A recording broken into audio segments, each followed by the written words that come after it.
একটা চোখের ইশারা দিলে না হাজারটা ছেলে চলে আসতো। শুধু আসে না বাবা চেয়ারম্যান বলে। তাই বলে ওই ফকিন্নির ছেলে এখন চেয়ারম্যান বাড়ি জামাই হবে? চুপ করতো, এভাবে বলতে হয় না। বাবা তুই আবার কবে থেকে গরিবের পক্ষ নিলি? কাকা মেনে নিবে তো? মেনে না নিয়ে উপায় আছে? তোরা জানিস না আমি কেমন। যাই বলিস, রাশেদ গরিব হতে পারে, লেখাপড়া কম, কিন্তু ও কিন্তু ভালো ছেলে। তোর ওকে দুঃখ দেওয়া ঠিক হবে না। আমি ওকে দুঃখ দেবো কেন? আমি তোকে ভালোবাসি। তোরা যাই বলিস, সাদিয়ার রুচি এত নিচে নেমে যাবে এটা আমি কখনো ভাবতে পারি নাই। শোন, ভালোবাসায় উঁচু নিচু কোনো ব্যাপার না।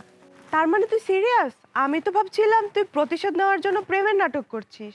আমি অনেক সিরিয়াস, আর সবকিছু নিয়ে মিথ্যা চলে না।